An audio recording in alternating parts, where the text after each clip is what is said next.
1, 2. Testing. Dwight's Bites. Back at it with Dwight's Bites. I'm going to get everybody a minute here to get ready. Come on, we're socialists, so it takes a little bit of time for us to get ourselves together. All right, folks. Welcome here to Dwight's Bites. I'm going to just give you a little bit of an introduction what the purpose of this is. For those who are Eat the Rich Patreon listeners, they may be familiar with the format called Dwight's Bites. I think we've done about 7 of them. We might have even made one public for the public listeners of Eat the Rich. But the purpose of Dwight's Bites mostly is for us to, I don't think, cover up the URL. Oh, okay. Thank you for that. Appreciate it. So the purpose of Dwight's Bites is to kind of look at some of the news stories that we hear and just kind of get shoved under the table, right? The kind of stuff that's at the bottom of CNN.com.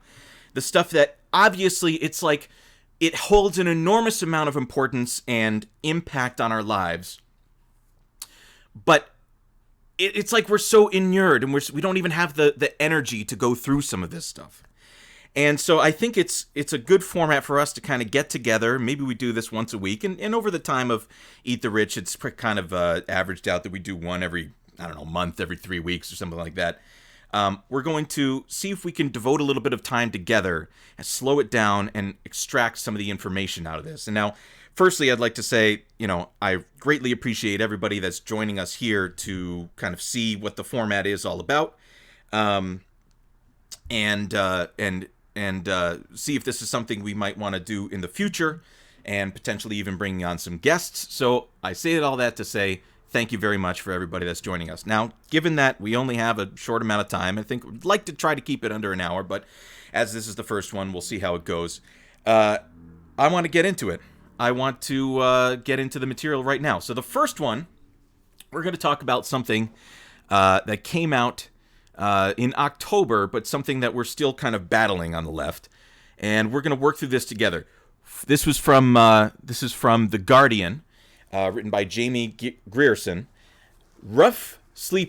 Foreign rough sleepers face deportation from the UK post-Brexit. For those who aren't familiar with the vernacular, we are rough sleepers means homeless, unhoused people that are sleeping on the streets in Britain. So let's take a read through this together. Foreign rough sleepers face being fucking deported from... Oh, let me know if I max out the mic and I need to turn it down or something, because as you can imagine, this might get a little emphatic. Under draconian immigration laws to be introduced when the Brexit transition period ends. Under the immigration rules to be laid out before Parliament and due to come into force on January 1st, so we have less than 3.5 weeks for this, rough sleeping, aka homelessness, will become grounds for refusal of or cancellation of permission to be in the United Kingdom. Let's keep reading. Let's just keep reading. Charities describe the move as a huge step backwards, which would prevent vulnerable people from asking for help.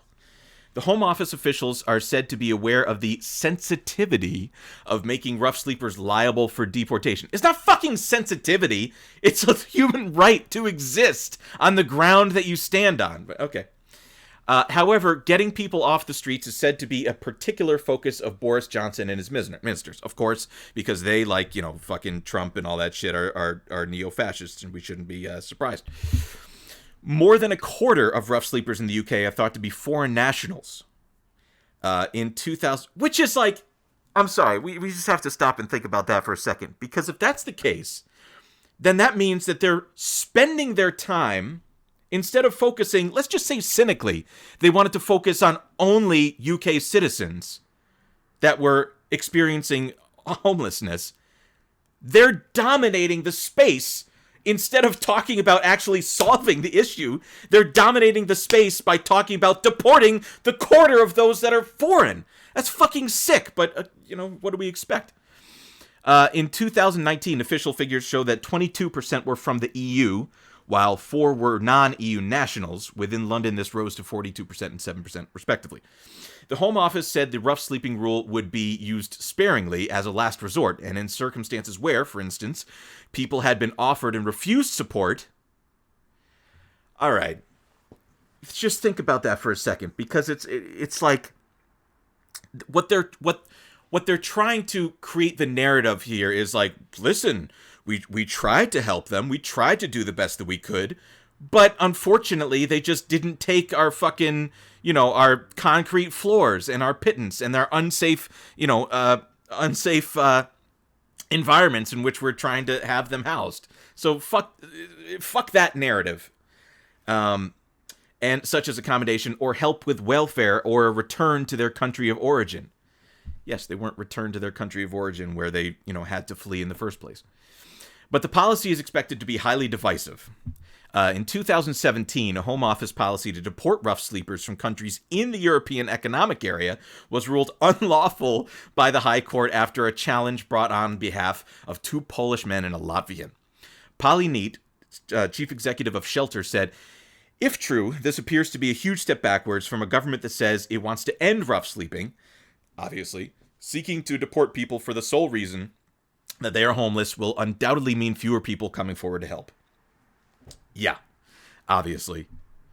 Rough sleepers, no matter where they are from, are a symptom of homegrown housing emergency. This emergency has been caused by the failure of successive governments to build the social homes we need.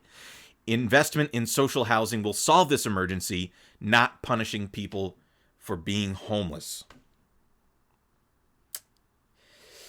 Obviously, that is and should be the kind of triage moment that we do as far as one of the first things we do is give people homes for them in which to live, but what it lacks is what is the cause of this. And obviously, if you're an Eat the Rich listener, if you were, if you're a Twitter follower of mine, you'll understand that, the answer is capitalism.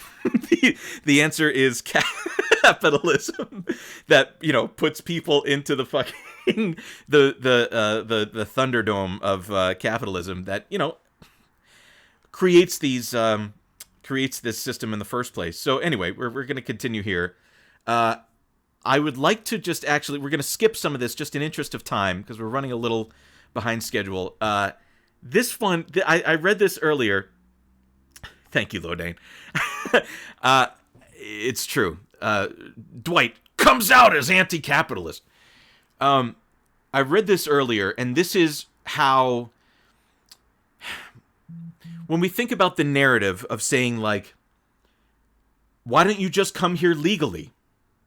And then you understand the onerous conditions under which it is for you to come into a country legally. This is what they're talking about, and stay with me on this. Current rules mean that officials must, in order to prevent UK entry by EU criminals, demonstrate that such convicts present a genuine, present, and sufficiently serious threat to society, and the decision cannot be based solely on criminal convictions, even if they were for murder or rape. To back up for a second, as it says here, under the changes, again, this is supposedly going into effect January 1st. Under the changes, when freedom of movement with the EU comes to an end in the new year, all foreign offenders sentenced to more than a year in jail will be banned from entering a country. So, again, play that out and imagine as if this were America, for instance. If you were thrown in jail, let's say it was because you were selling weed or something for, to make money for your family, that the state is saying you are not allowed then to come into our country and gain entry. Just because, even if you were a victim of an unjust carceral system. So again, I don't want to spend too much time on this because the next one is a little bit of a treat for you guys, and I can't wait to tell you.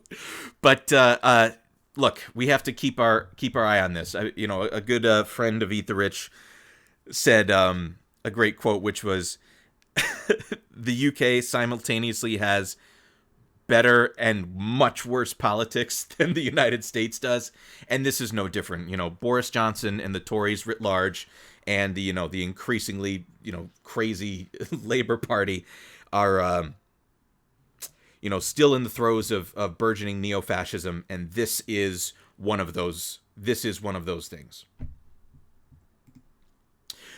Now we move on to one of my favorite articles that I've been sitting on. I've been kind of keeping this one over the last 2 weeks because I just fucking love it so much. Let's get into it. CNN, and this is, of course, this is under the business section, which I really loved. there's no anyway. Just obviously it's under the business section because this is like one of the largest companies in the world. But anyway, Apple's global security chief and 2 members of the sheriff's office indicted for alleged bribery. And it's so much better than that. Apple's global head of security and 2 members of the Santa Clara County Sheriff's Office have been indicted by a grand jury. I can't help but smile as I'm saying this. Have been indicted by a grand jury for allegedly requesting and offering bribes for concealed weapons licenses. Which is funny. I love how they say it, which sets up what we're going to learn in a second. Allegedly requesting and offering bribes, implying that there was some sort of negotiating that happened, which it did. Santa Clara County Undersheriff Rick Sung and Captain James Jensen managed to extract a promise from Thomas Moyer, Apple's chief security officer, who, presumably is supposed to be in charge of, making sure there's no data breaches and shit like that, but I guess he wanted a gun. That the company would donate iPads to the sheriff's office in exchange for 4 firearms licenses that were withheld from Apple employees. What this is implying is it's not like they were trying to get them. It's that they had already applied for them legally, like through the process, but then were denied for being able to conceal carry. What you need this for in Silicon Valley, I don't quite know. But anyway, Undersheriff Sung and Captain Jensen treated CCW licenses as commodities and found willing buyers. Bribe seekers should be reported to the district attorney's office, not rewarded with compliance, the district attorney Jeff Rosen said. Moyer allegedly offered to donate hundreds of Apple products to the sheriff's office in exchange for the concealed gun licenses. Yeah, exactly, Icebore. Yeah, I'm sure it's hard to get that. The promised donation of 200 iPads worth close to $70,000 was scuttled at the 11th hour just before August 2nd when, and this is so funny to me, Sung and Moyer learned of a search warrant from the district attorney's office executed at the sheriff's office. Meaning they were about to go through with it, and then they found that they were being investigated by a different department within, the justice system. Moyer's attorney, Ed Swanson, called the allegations baseless. I don't think that that's entirely true. Tom is a hardworking, decent man with a long history of service to his community and country. A U.S. Navy veteran, I love this next part, who served during Desert Storm. I don't know. I mean, thank you for your service. Fucking Desert Storm. Tom received a law degree and is a well-respected attorney. This is like, we don't need a criminal lawyer. We need a criminal lawyer. Tom has worked at Apple for 14 years, where he is now the head of global security. His entire professional career has been founded on the belief that a good leader models ethics and integrity, and he does not deserve to keep a 357 in his Tesla. Look, I don't, there's not much more to go through this. They're going to be arraigned January 11th. I think that's, I just think it's so funny. Oh, man. It just works. Moving on here. Now, this is an article which, and moments are going to be, I think, a little onerous, but I think this is, where a lot of the value comes from with Eat the Rich and Dwight's Bites, and as you'll find out actually in this week's episode, the public episode of Eat the Rich, where we discuss, I'll leave it to be a surprise. I'll give you a hint. It's It's related to some news that came out on Wednesday of last week. A little circuitous and ties into another thing that comes up on Friday. That came up on Friday. Sorry, and I was just distracted because I was thinking whether or not I should have told you guys a story of where I was today. I took a little just... You know what? Let me save this till after this. We're going to need a little palate cleanser after this one. A little palate cleanser. Give me a second while I actually take a drink of water. The Economist put something out about 2 weeks ago, and I've been reading this, and these words have been ringing in my head since then. Yeah, I need a new Hydro Flask. This one is a little, Dwight Rubio. Uber warehouses for the ultra-rich. Even more wealth is being parked in fancy storage facilities. For some customers, they are an attractive new breed of tax haven. Guys, this is going to be a little long, but stay with me on this because the payoff is... I mean, there's no payoff. You're going to be depressed. But it's fucking sick. It's fucking sick. And be careful, too, Clockwork Contrivance, because they already insure for heists, as we're going to find out in a second. So, hang on. Passengers at Findel Airport in Luxembourg may have noticed a cluster of cranes a few hundred yards from the runway. The structure being erected looks fairly unremarkable, though it will eventually be topped by a striking hexagonal skylight. Along its side is a line of loading bays, suggesting it could be intended as a spillover site for the brimming cargo terminal nearby. This new addition to one of Europe's busiest air freight hubs will not hold any old goods, however. It will soon be home to billions of dollars worth of fine art and other treasures, much of which will have been whisked straight from collectors' private jets along a dedicated road linking the runway to the warehouse. Now, actually, now that I'm thinking about it, like, is this all taxpayer dollar shit? Like, it makes you wonder, right? Let's keep reading. The world's rich are increasingly investing in expensive stuff, and, quote, free ports, such as Luxembourg's, are becoming the repositories of choice. Their attractions are similar to those offered by offshore financial centers: security and confidentiality, not much scrutiny, the ability for owners to hide behind nominees, and an array of tax advantages. Sounds like fucking money laundering to me, but you'll let you decide for yourself. This special treatment is possible because goods in free ports are technically in transit, even if in reality the ports are used more and more as permanent homes for accumulated wealth. If anyone knows how to game the rules, it's the super rich and their advisors. And I think what they're talking about, which I think they explain in the next... let me put this poll to the chat. If something is technically in transit, that means it cannot be... Waiting for the chat. If something is technically in transit, that means it cannot be subject to tax! Ding fucking ding, Iceborg gets it. Because of the confidentiality, the value of goods stashed in free ports is unknowable. It is thought to be in the hundreds of billions of dollars and rising. Though much of what lies within is perfectly legitimate, the protection... I mean, what does that fucking mean? Perfectly legitimate. The protection offered from prying eyes ensures that they appeal to kleptocrats and tax dodgers, as well as plutocrats. Oh, I love the Economist. Please. Good job using the term plutocrats. Tom Hanks! You're telling me Tom Hanks is in Luxembourg! Are you telling me Tom Hanks? Sorry, I have a pretty good Tom Hanks impression. Where were we? Free ports have been among the beneficiaries as undeclared money has fled offshore bank accounts as a result of tax evasion crackdowns in America and Europe. The concept is an old one.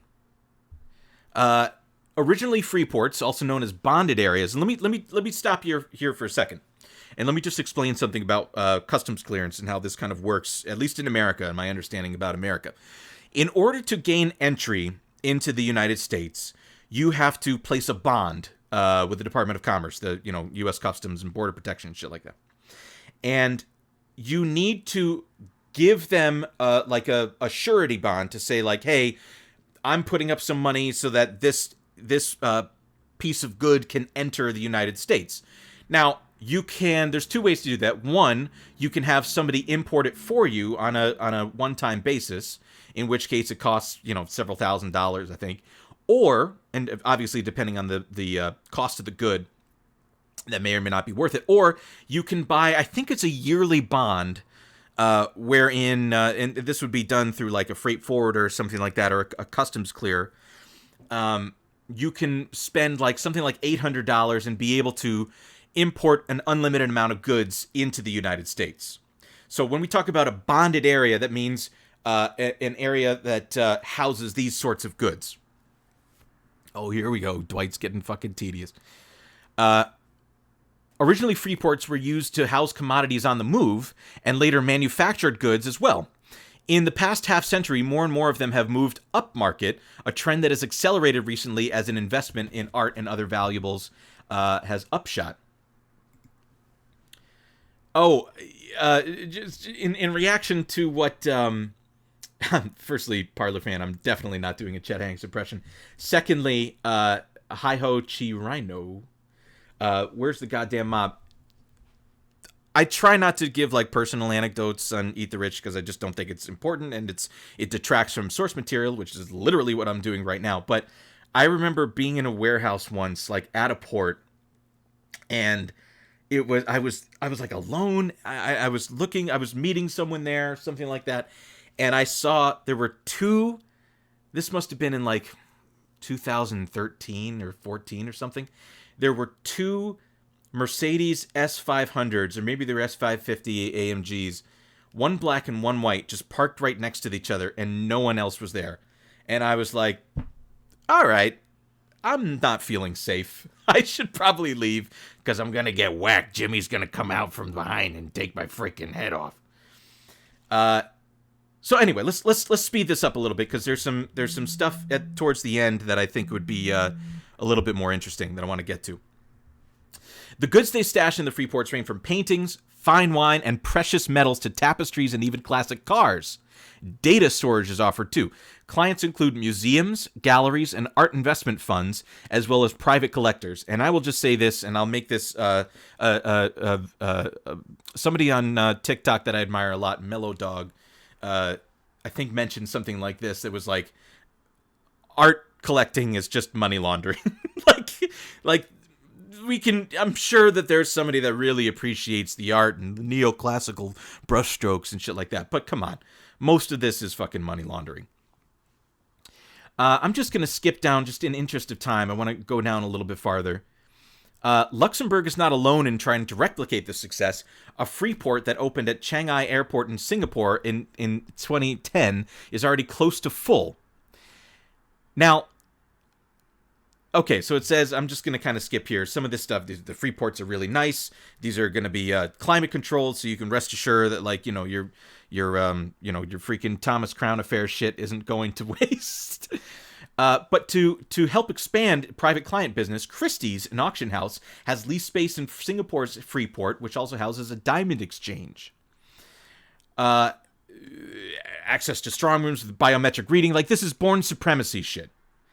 And I want to get to a point here, if you'll excuse me for just 1 second.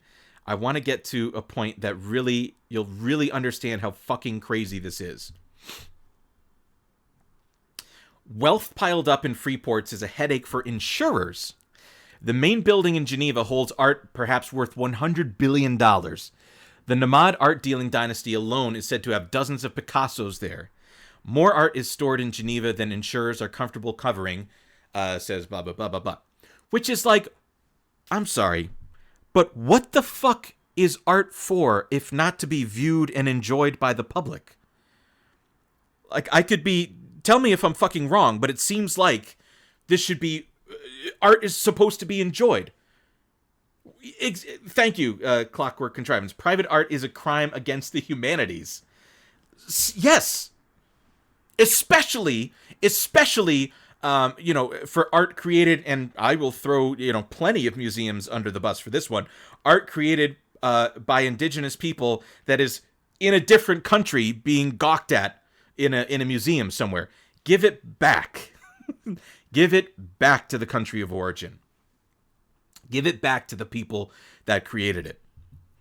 Now, I want to show you one thing here that is crazy, because I could not believe that this was real. In a bid to soothe worries about concentrated storage, because obviously, look, the potential downfall of this is, let's say there's a fire. Let's say there's a flood. Let's say there's a tornado or something that comes through and hurts one of these things. Like, that could be, like they said, $100 billion in storage in that one art trading place. That could be wiped out in a minute. So, but again, the point of this is to evade taxes. So they're not concerned with that. But this is crazy. Most of the art is now stored in vaults under the main building. These were built in the 1970s as a way for banks to avoid a planned tax on gold held in their own vaults. The levy was repealed, the banks took back their gold, and paintings and sculptures soon began to fill the void. Luxembourg's Freeport, which is scheduled to open next summer, recently conducted a roadshow for insurers that highlighted the facility's state-of-the-art safety features, including firefighting systems that suck oxygen from the air while releasing inert gas instead of water so as not to damage art. And so I want to get to the end of this, but this is the last thing that really fucking blew my mind. Freeports are something of a fiscal no man's land. The free refers to the suspension of custom duties and taxes. Duh.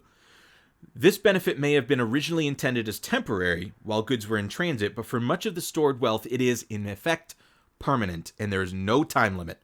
A painting can be flown in from another country and stored for decades without attracting a levy. Better still, sales of goods in free ports generally incur no value-added or capital gains taxes. These are technically payable in the destination country, but I'm sure that blah, blah, blah.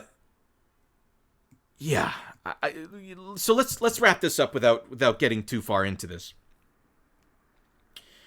I spoke too soon. I'm sorry. I have to bring up this part of it because I forgot about this when I was reading it earlier.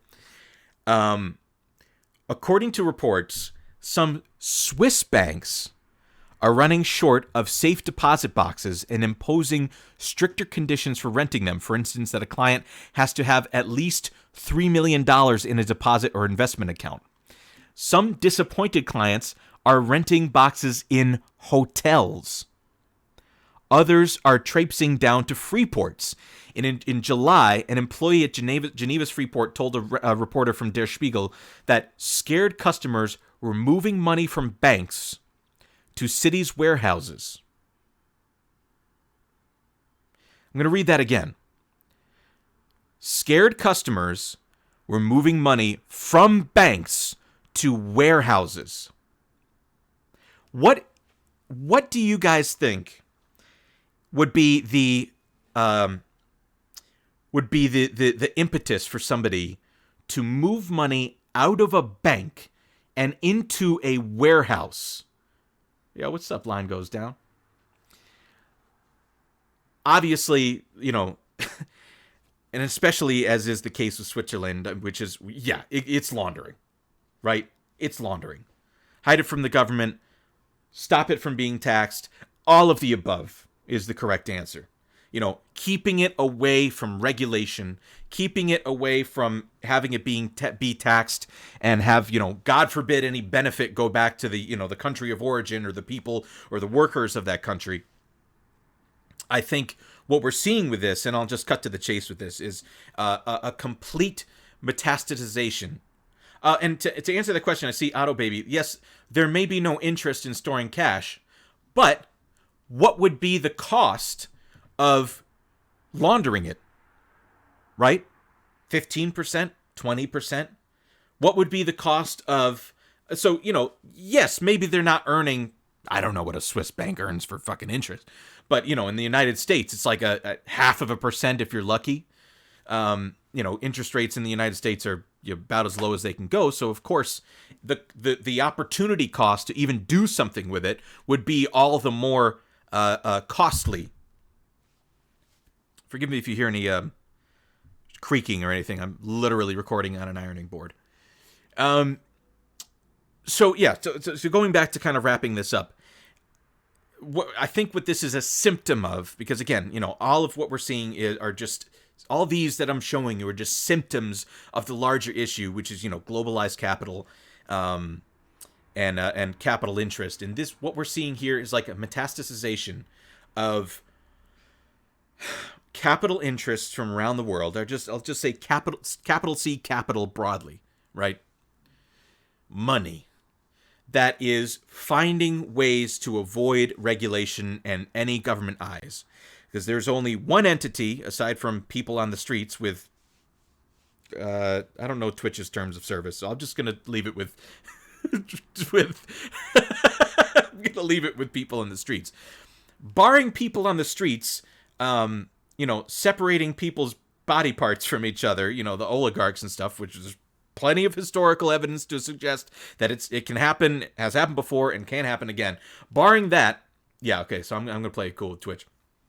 Barring that, the only other way for capital to be regulated is via governments, because ideally, governments in their best form represent the interests of the people, right? Are the strong arm of the people, and as we've seen, and obviously this is the neo-fascist reactionary wave that has swept the globe since the mid part of this last decade. They're finding ways around it, and part of one of the ways that they're trying to find a way around it is to literally seize that power itself. Instead of just becoming extrajudicial, they'll just become judicial. They will just become the government. I mean, our governor, our president at present is literally a billionaire. Obviously, he sucks, and he's not even like, I use this term pejoratively, but like he's not even a good billionaire. It's not even like he just leases his name. It's not like he owns factories or he owns an investment bank or something like that. But he still represents those same class interests. So this, what we're seeing here with this article, and I hope that you guys learned something from this, as I did as I was reading this.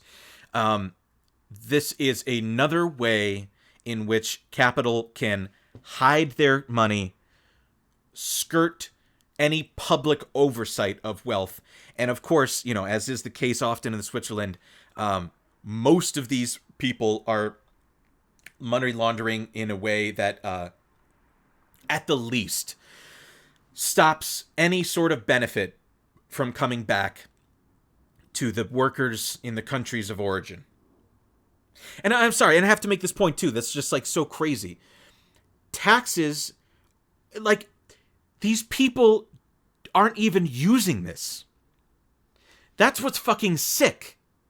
Like, they're not even like, oh, hey, I need to sell that Picasso because, I'm an egotistical psycho and I need, it's going to cost me $1 billion to engrave my wife's initials on the moon. Because that's what I would do, because if me, Dwight, were an eccentric billionaire, like, yeah, you would go crazy and you would want to, like, engrave your initials on the moon, or, like, buy Mount Everest, or do something weird. Thanks, Rob. Or do something weird. But, like, these fuckers don't even have that imagination. And I cannot be emphatic about this enough. The rich do not deserve their money. Just like straight up. And I said this on a Dwight Spites. I said that billionaires should have their rights stripped away. Like, if you hit $1 billion, if you hit $1 billion, like, you just get your rights stripped away as like a human being. Like, I'm sorry, you've done everything that you can to. Yes, I will not at this juncture show my face. I appreciate the love the energy, but it's not gonna happen tonight. Oh yeah, you're sweet. Yeah, real handsome Dwight. So let's move on here to the next portion, and this is going to be the only other kind of tome we're going to read through. Give me another Marco Rubio moment. Oh shit, yeah, Rob, how do I get a fucking? I want to do that. Everybody gets to do that. Yeah, I want a Michael Mukasey face thing.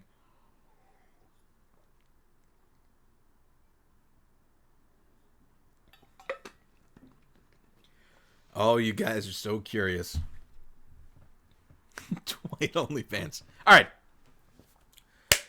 So the next portion of this, if we just go back to the agenda, I want to make sure we're on track here. We're entering the Neoliberal Hell portion of this agenda here.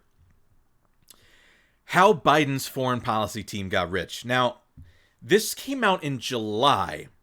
And what was interesting from this is that and we're looking at this right now. We're looking at Tony Blinken's face, who we now know is going to be a new our new Secretary of State. Sorry, I'm being distracted by the chat telling me to say poggers. But the incoming Secretary of State. Oh God! By the way, I highly recommend. I mean, it's going to suck, and I don't recommend that you do this, but I do this because, I like to torture everybody here, which is to go on Spotify and listen to Tony Blinken's music. He has 2 tracks on it, and it is bizarre. It's bizarre. The fucking phone's ringing. Jesus Christ. Who has a landline anymore, anyway? So I'm just taking a break to take a look at the chat here. You guys are very kind for joining us. I appreciate all 47 of you that are tuning in for this. Black Squirrel Brigade. That's exactly what I thought as soon as I saw it. Hey, Blinken.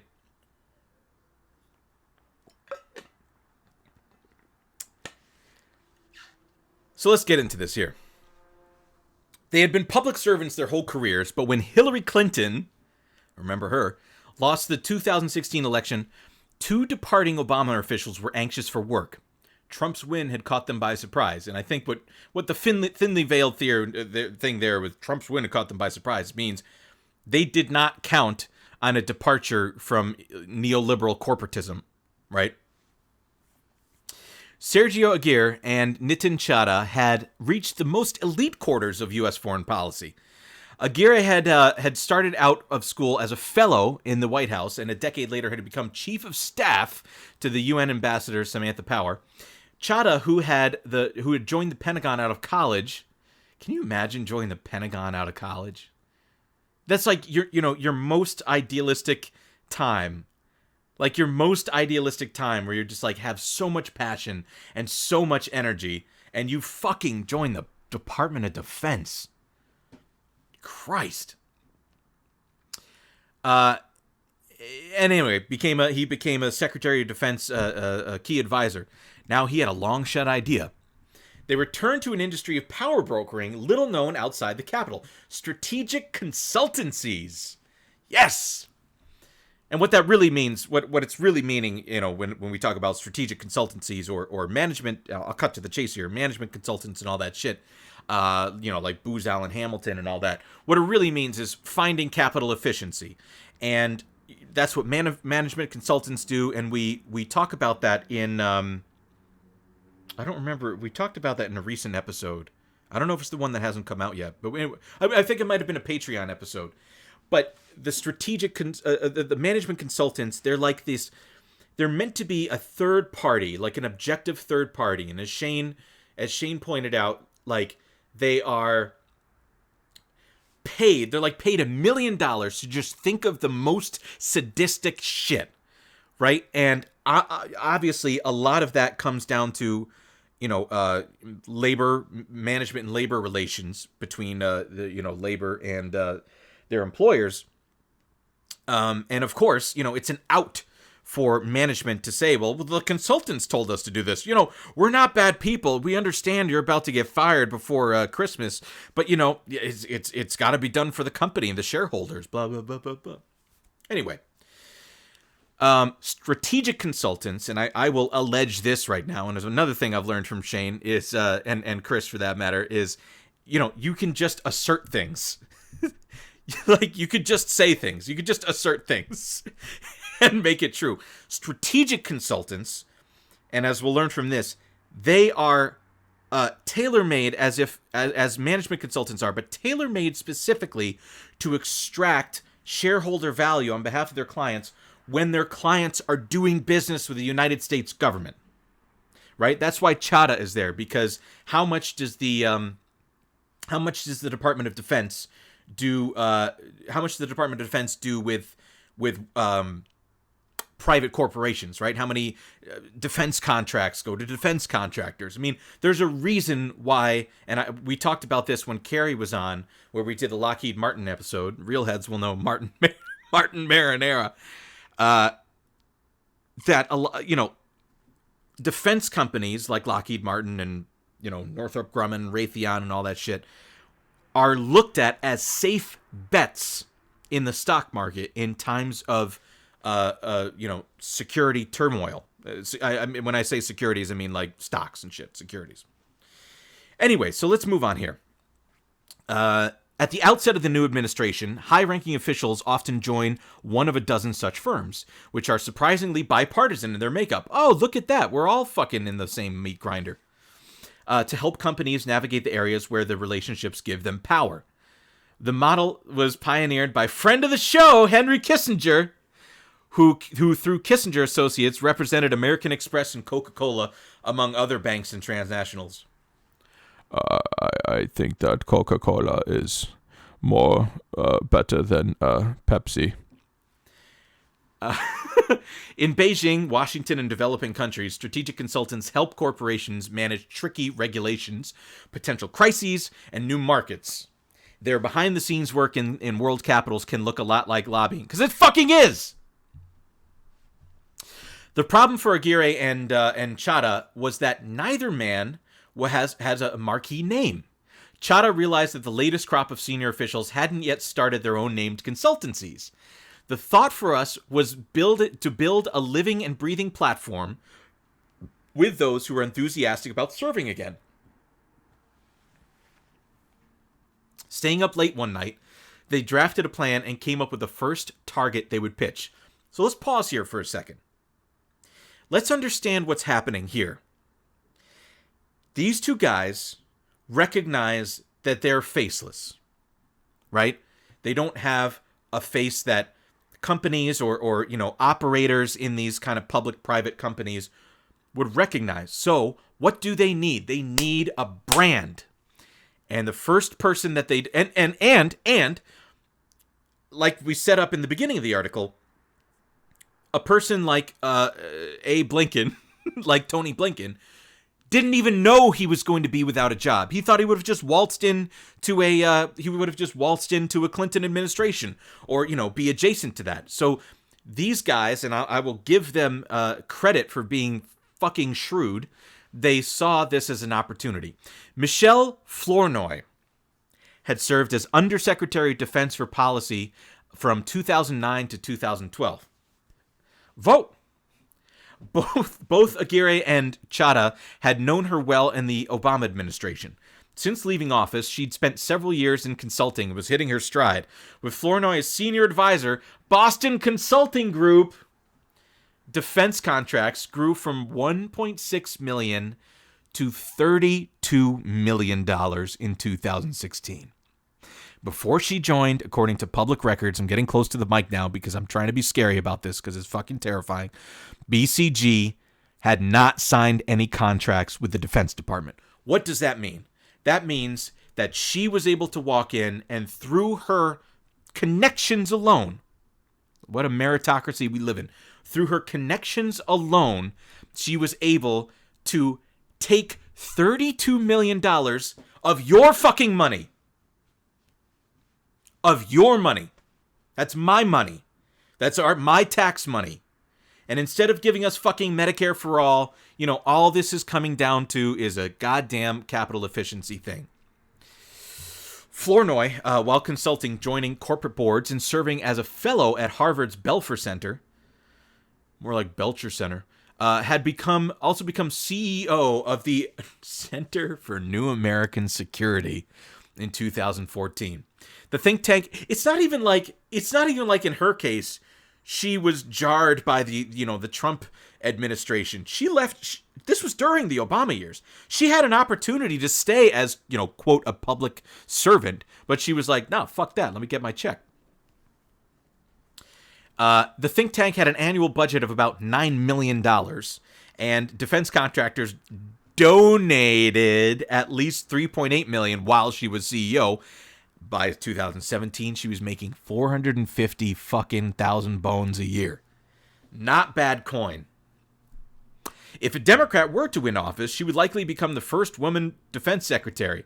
Oh, can't wait to have a Yemeni wedding blown to fucking smithereens. But, on the bright side, it would have been with the first woman doing it. She had considered an offer to serve as deputy to Trump's first Secretary of Defense, Jim Mattis, but ultimately withdrew from the vetting process and stuck to consulting. There's more of a labor of love, she told me. Building bridges between Silicon Valley and the U.S. government is really, really important. Motherfucker. And here's one for you guys, if you didn't know this. I'll put this to the chat.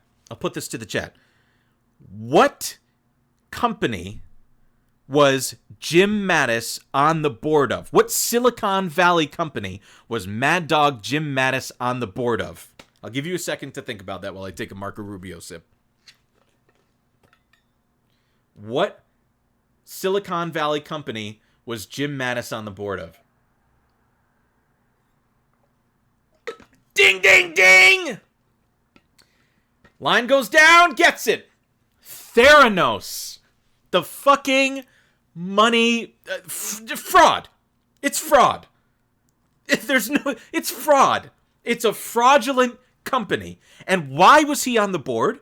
Because he had spent years in the Department of Defense. And the idea was he would have been the bridge between Theranos and the Department of Defense. Because remember, there was an opportunity for... you should fucking scream. Let's give it a fucking closed-mouth scream to get...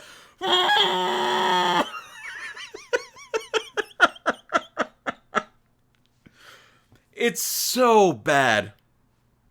First we change the Department of Defense, then we change the world. That was Elizabeth Holmes for us.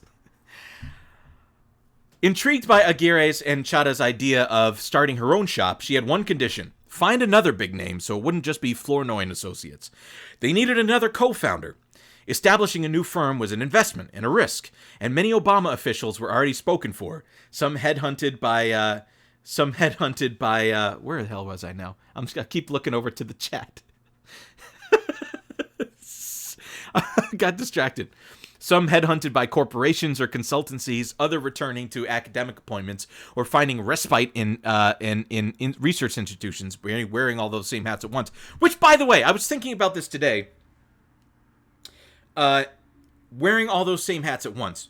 I was thinking about this because I was thinking about Elon Musk, who he's CEO of 2 companies, or maybe even 3 with the Boring Company, right? It's Tesla, SpaceX, and maybe the Boring Company now. And God knows that's the stupidest shit in the world. But, how can it be a hard job if you're able to do 2 concurrently? And the answer is he's not fucking working the whole time.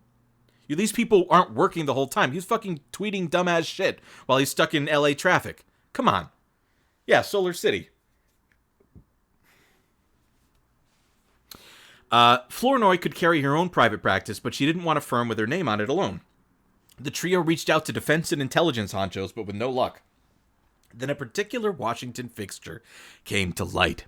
He had been Vice President Joe Biden's right-hand man for almost 2 decades and finished out of the Obama administration as Deputy Secretary of State. He was known for his unimpeachable ethics, which, obviously is untrue because he put out those shit songs and subjected us to them. Having written Biden speeches for years, he had started to enunciate with the vice president's drawl when he's from Pennsylvania. Fucking drawl. Come on, man. He had never cashed in on his international connections, years of FaceTime with the Saudi, Israeli, and Chinese leaders. His name was Tony Blinken. With his commitment to join Flournoy as founding partner, a new strategic consultancy was born. They called it West Exec Advisors. So what is West Exec? West Executive Avenue runs along the west wing of the White House, the connection between presidential power and the offices where aides sit down and do the real work. Fuck you. do the real work. What fucking real work? I mean, I suppose you could call it real work if you're discussing. See, this is what this article is like saying, and obviously, you know, we stand the prospect. It's like this idea that, you know, the real work gets done in diplomacy. But we know that the State Department broadly, and obviously the intelligence agencies, are greasing the wheels of capitalism, right? Otherwise, why would these people be in these positions to advise their new clients about how to get better? I'm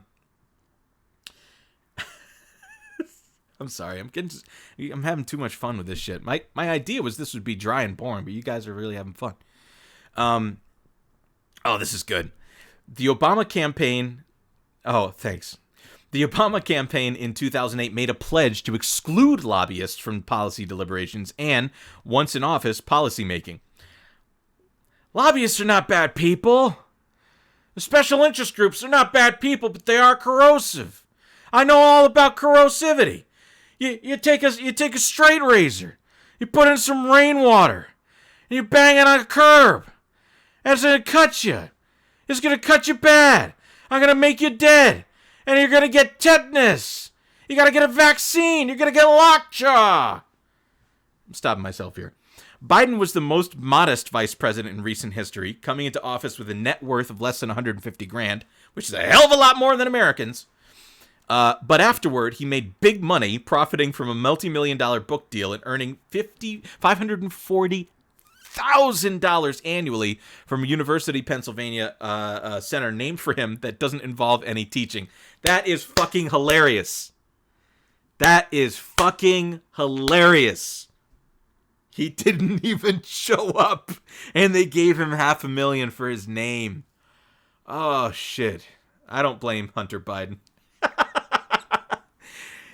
He never lets promote him. I'm middle-class Joe. I work for you, not the industry. But many of the people who work closely with Biden are enmeshed in the opaque world of strategic consultancies and, by an extension, a network of the world's biggest businesses. If they've been consulting for corporations with offshore interests, this spells potential conflicts. One of the biggest gaps in ethics laws is that we don't require strategic consultants to register as lobbyists. I mean, fucking duh. Fucking duh. And why? And of course, and once they're in the seat of power, why would they want to make that change? They wouldn't.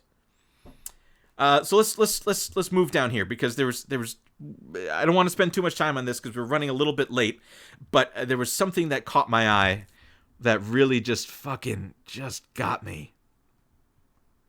All right, so let's skip down here. I asked a Biden spokesperson if the campaign would commit to more transparency and expand the Obama-era pledge to strategic consultants. There's a difference between consulting and lobbying, he told me. There's a pretty strong line there. So presumably we don't have a ban on people who were consultants at one time or another, since I am one myself. Oh, what a big fucking joke, man. What a big fucking joke. Of course, like, I literally just got done with saying that, like, once they hold the seat of power, what the fuck is the incentive for them to change anything? This is so ridiculous. Yes, it's a front. It's a front, man. Aguirre and Chadha rented an office suite 3 blocks away from the White House. The newly hired operations director drove over card tables, folding chairs, and a Wi-Fi router in the trunk of her car, but this was hardly a scrappy setup. West Exec promised to be more boutique than conventional consultancies like Albright Stonebridge Group or Rice Hadley Gates. Most clients, I guarantee you, both of those have a, maybe somebody in the chat could look this up. Both of these have a, the word integrity in their slogan. Most clients would have direct access either to Blinken or Flournoy. They also recruited an assortment of former colleagues as contractors to chip in, among them Deputy Secretary of Defense Robert Work, Ambassador to Israel Dan Shapiro, and Deputy CIA Director Avril Haines. who helped design Obama's program of using drones for extrajudicial killings. Fuck you. Fuck you. Fuck you. That's so fucking sick. I'm going to read that again. Deputy CIA Director. This is somebody that's now in the fucking mix with these people. Deputy CIA Director Avril Haines, who had helped design Obama's program for using drones for extrajudicial killings. What the fuck? No way. Condoleezza Rice, motherfucker. This shit is so bad, guys. I'm sorry we're running long, and I'm glad that we are, though, because we learned this shit. These people are not to be trusted, and I'm gonna... all right, just a little bit more of this. At their April 2018 launch, Aguirre and Chadha stood with drinks across the hall from West Exec's now furnished suite. It had a clubby feel, thanks to... oh, you're getting clubbed, all right. It had a clubby feel, thanks to purple lights and concrete walls. Allegedly parody, allegedly parody, allegedly parody. Unactionable. I'm kidding. Relax. It must have been heartening to look across the room at Susan Rice, Tom Donilon, and Dennis McDonough eating canapes as a DJ spun. I'm sorry. There ain't no party like a DC Beltway party. Can you fucking imagine? Can you fucking imagine for a second sitting there in the same suit you've been wearing all week, just sweating, and having to stand there with like a bottom shelf gin and tonic and talk to Susan Rice about the importance of capital investment in public-private defense partnerships? It's so... oh, Jesus Christ. Oh. One of my favorite things... Actually, one of my favorite slogans is for friends of the show, the District Sentinel, which is like, we live in D.C., so you don't have to. Can you imagine this shit? The next day, they were back to reaching out to venture capitalists and corporate leaders. Their whole approach was based on word of mouth and the power of the founders' reputations. Initially, West Exec's website, with its cool black and white photographs and portraits in dark suits. Actually, let's fucking go to it for a second. West Exec. You guys gotta see this. I hope you can see this as I'm going to this. Who we are. Antony Blinken. Oh, it's not even Anthony? And Michelle Flournoy. Look at these fucking nerds, huh? Motherfucker can't even afford socks. Look at that. What a shame. You know, maybe if they, blow some more, teenagers' brains out in Yemen, maybe he can afford socks. Yes! Yes! Integrity! Oh, thank you, Kelly, for that. Look at these absolute fucking monsters, man. Jesus Christ. Let's finish this article here. I think just like looking at this. Just looking at this. What are we looking at? What are these people doing? And again, this is always the doctrine of eat the rich, is like, what is the purpose that these people have in a political economy? Ambassador Dennis Ross. What is the purpose in a political economy?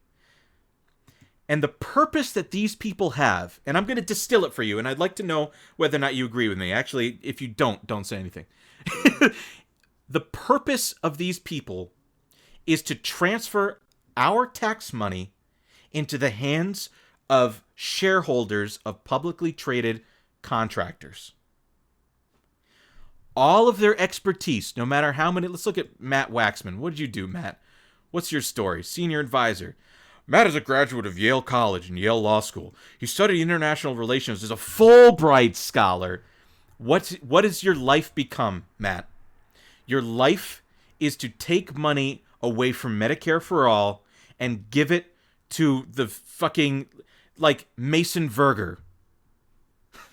Isn't that the name? The guy from Hannibal. Like, an extremely rich person that's just like sitting there collecting money with no merit of his or herself. They're only taking money away from Medicare for All and giving it to these private interests. That's their purpose in a political economy. So let's finish up here, and let's finish up this episode of Dwight's Bites. And again, I appreciate everybody that's been joining. And as is typical, I think, with Dwight's Bites, we tend to end like many concerts tend to end with a march, as like kind of like a peppy way, like a peppy way to leave you. But Dwight's Bites, the hallmark is to leave with something that's extremely gut-wrenching, especially for those people who are most marginalized by our fucking Byzantine society. So, New York Times article that I wanted to present to you guys from November 22nd by Caitlin Dickerson, called Undocumented and Pregnant, Why Women Are Afraid to Get Prenatal Care. Undocumented women are risking their health by postponing prenatal care and giving birth at home in response to the Trump administration's immigration enforcement policies. Edinburgh, Texas. Brittany first learned that there was something wrong with her pregnancy late one night in July 2019 when she started bleeding and rushed to an emergency room. The doctor on duty said she had an infection that could cause her to miscarry. Jesus Christ. Brittany agreed to find an obstetrician to treat the problem, knowing that she would not fucking cure. Jesus Christ. As an undocumented immigrant, Brittany, now 20, had no health insurance and could not afford to pay for her treatment in cash. Her only option would be to apply for public benefits, but she had heard from her friends that doing so could make her a target for deportation or jeopardize her pending green card application, so she sat tight, hoping the infection would go away on its own. A few weeks later, Brittany shook her husband awake in the middle of the night and told him to get his mother in the next room. They returned to find Brittany doubled over in pain, her face wet with tears. There's a lot of blood, she said. When President Trump unleashed his crackdown on immigration, people without legal status scrambled to erase the traces of their existence to avoid being swept up. They stayed home to hide from aggressive new street arrests, and thousands dropped from welfare programs to steer clear of a policy that posed a less visible threat.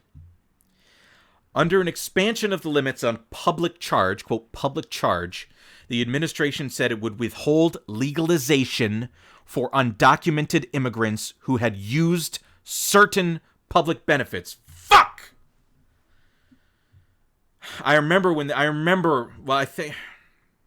Yeah, here comes another fucking name. Fucking Ken Cuccinelli. Though undocumented immigrants are ineligible for most welfare programs and have been shown to use those that are available at lower rates than American citizens. Also, you know what they do at lower rates than American citizens? Commit crimes.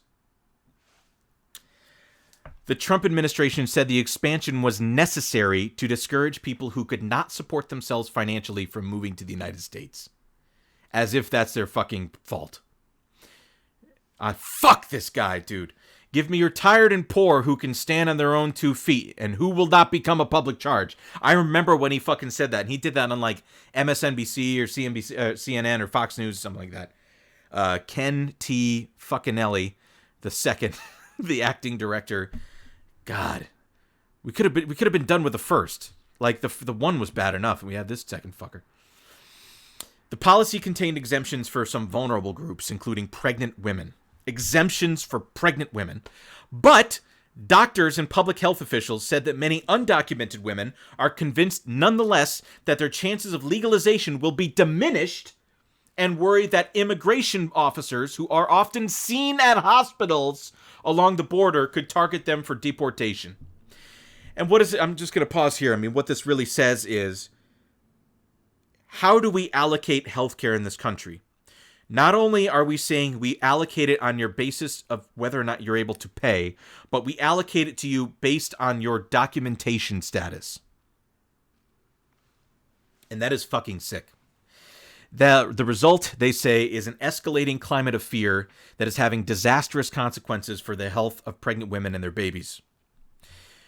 Within days of when the public charge would become policy became public, followed by wall-to-wall coverage of Spanish-language news outlets and dire warnings on social media, medical clinics saw no-show rates for prenatal care appointments rise sharply. What does that mean? That after the word got out that this public charge thing was coming in as a public policy, that means that people stopped seeking care. Pregnant women stopped seeking care. Midwives say that requests for home births for undocumented women who wanted to avoid going to a hospital soared. Doctors say they saw a spike in the number of women arriving in emergency rooms with serious complications or already in labor without having been to a single prenatal appointment. The problem has been particularly pronounced in Texas, where the second largest population of unauthorized immigrants in the country. Are we going to fall off the cliff soon with the health of immigrant women, said Dr. Tony Ogburn, an obstetrician at DHR Health, with a busy hospital in Edinburgh, Texas, near the Mexican border, where between 8,000 and 9,000 babies are delivered every year. I think we're already there. I'm just going to skip. Let's read this. This is important. I think it's important for us, if for no other reason, out of respect, to pay attention to this and understand what's going on within our borders. Even before Mr. Trump took office, research from past cases had shown that undocumented women were more likely to skip prenatal care. And again, even before Trump took office, they were more likely to skip prenatal care and experience complications during labor. And this was wild to me. While recent immigrants from Latin America are often healthier than American-born women, I'm going to read that again. While recent immigrants from Latin America are often healthier than American-born women, how great is our fucking healthcare system? Babies born to undocumented women are more likely than others to be born underweight and delivered prematurely, the most common cause of infant mortality, particularly after immigration raids.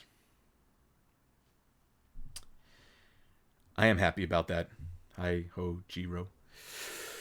The disparities were linked to the stress of living on the margins of society. And I'm going to say that too. Say this too. I mean, this is kind of like a burgeoning part of popular medicine and stuff. But the term that I've come to learn is melanin is a risk factor. And this is specifically, I had learned about this in the context of black women that are giving birth. And I discussed this on a Dwight Bites episode that had come out, I don't recall, somewhere around April or May, where I was reading where we were discussing an article about how black children are 3 times more likely to die at birth in the hands of a white doctor than they are from a black doctor. I'm going to say that again. If you're a black child being born in a hospital and your doctor is white, you're 3 times more likely to die in the hands of that care than in the hands of a doctor of your same race. I like that icebreaker, the melanization of health outcomes. So let's finish this up here. Many were paying in cash and could not afford such procedures as like ultrasounds. And what do ultrasounds do? You see how the baby is doing. You see how the pregnancy is going. You can see if there's any birth defects. And this is the part that I really wanted to take concern with, and you'll understand why. President-elect Joseph Robinette Biden Jr. has indicated that he would begin to reverse the changes to public charge designations during his first 100 days in office. And this is true. Experts say some of the fear that has been instilled is likely to linger. And what does that mean? I will invoke Malcolm X here.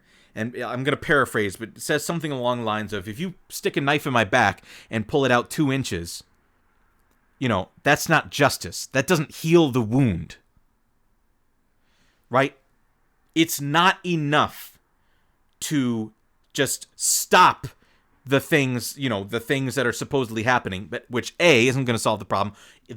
Anything short of reparations is insufficient. And we should be very emphatic and critical of the incoming Biden administration with that point. Anything short of reparations is insufficient. Brittany, who like other women in this article requested that her last name would not be published because of her immigration status, said that when she landed in the emergency room for the second time, doctors told her she had developed another infection, this one more severe. She was admitted to stay overnight. The next morning, a social worker asked the family how it planned to pay for the treatment. They put you between a rock and a hard place, Brittany's mother-in-law, Maria, who's also undocumented, said. It's your baby or your immigration status. What the fuck? What the fuck? Her only option, the family decided, was to apply for a limited version of public benefits available to undocumented pregnant women in Texas, which allowed Brittany to get the first ultrasound of her pregnancy well into her second trimester. But the grainy black and white images of her growing daughter were hardly relieving. I was scared because I didn't know if we had done the right thing. I'm going to just skip down towards the end of this, so we can wrap this up just in interest of your time. Because there was the ending of this was good. Oh, Jesus. We're talking about another person named Melissa, and it says here, about 7 months into her pregnancy, Melissa was rushed to a hospital with preeclampsia, a dangerous condition that threatens the life of both the mother and the baby. Her son Josias was delivered via emergency C-section and weighed only 4 pounds. A nurse carried him directly to an incubator. The next evening, in the darkness of her hotel room, Melissa asked about paying her bill in cash. A nurse explained that Josias would need to live in the hospital for at least a month, and that it would likely cost hundreds of thousands of dollars to keep him alive. After months of avoiding it, she would have to apply for public benefits. As the nurse turned down the lights in her room, Melissa closed her eyes, trying not to think about the future, but she could not sleep all night.